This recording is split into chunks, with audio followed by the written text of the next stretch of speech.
Honor telah kembali ke Indonesia. Kali ini nggak sekedar bawa segambring smartphone, tapi juga bawa satu ekosistem gadget yang termasuk tablet dan laptop yang nggak tanggung-tanggung. Jadi, apakah tablet Honor 4 jutaan yang satu ini layak dilirik?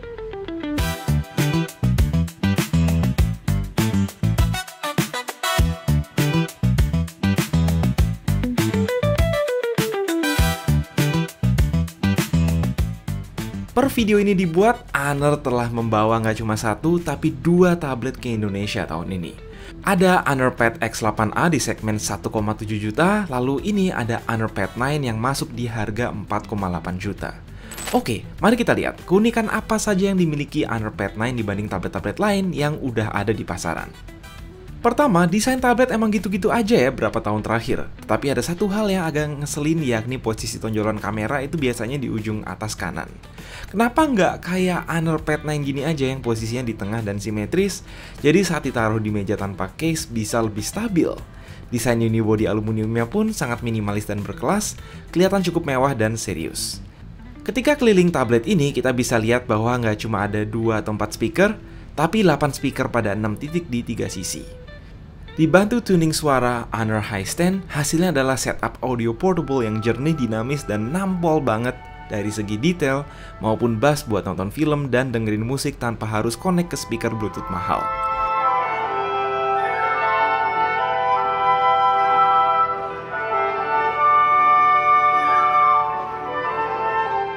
Dibanding tablet-tablet 4 jutaan lain, ini speakernya fix juara.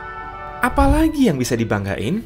Mengikuti standar tablet 4 jutaan, kita juga dapat panel IPS 2.5K 120Hz rasio 16:10 yang ideal buat kerja dengan ukuran 12,1 inch, terlebih kalau mau upgrade dari tablet ukuran 11 inch ke bawah.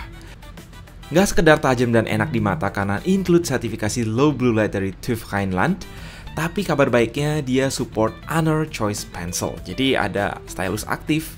Harusnya udah terinclude dalam paket pembelian saat ini.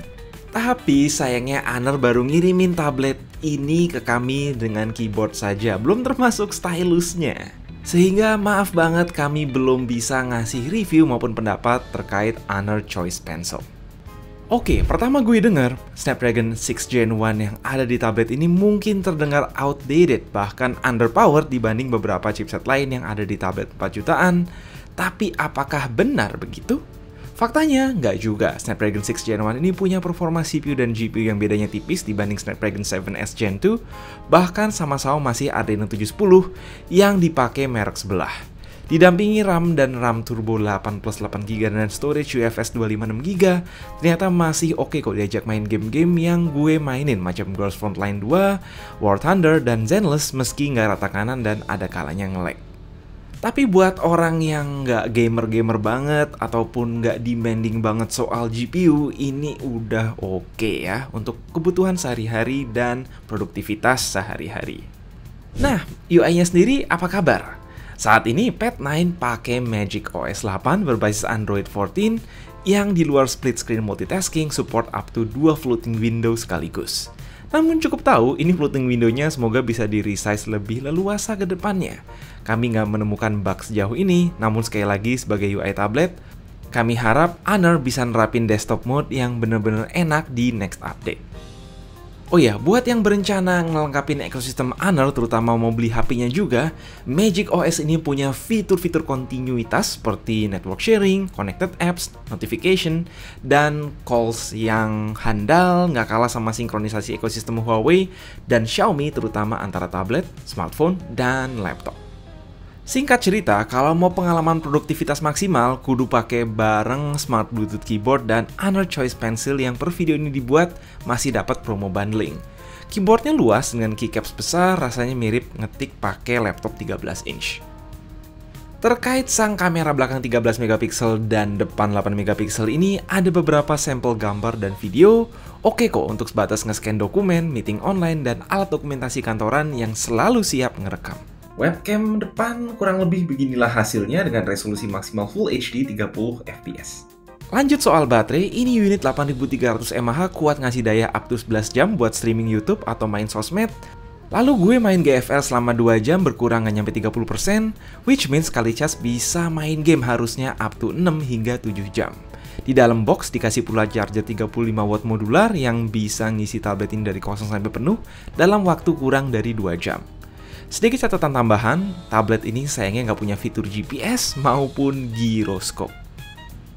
Oke, di pasaran mentok 5 juta saat ini ada kontender utama yang sedikit lebih mahal dari Xiaomi, bernama Redmi Pad Pro 12 inch. Dia punya chipset Snapdragon 7S Gen 2, gyroscope, dan spek layar yang sama. Akan tetapi misal soal speaker dan kamera belakang, kualitasnya belum sebagus Honor Pad 9. Udah begitu, saat video ini dibuat, harga 4.799.000 actually good deal buat tablet 12 inch paket sama Bluetooth keyboard case dan stylus aktif yang membuatnya siap tempur bersama ekosistem yang sama-sama udah mateng. Pokoknya ini tablet yang fun dan nyaman dipakai, semoga Honor kedepannya bisa pertimbangin buat masukin opsi konektivitas 5G ke Indonesia dan bikin tablet yang ukurannya lebih compact. Menurut kalian sendiri gimana? Apakah Honor Pad 9 punya niche yang oke dan potensial saat ini? Kalau emang tertarik bisa langsung klik link Erafone, Airspace, atau Shopee Honor Indonesia di bawah. Sekian dulu dari gue, Mike, and as always, stay safe, stay healthy.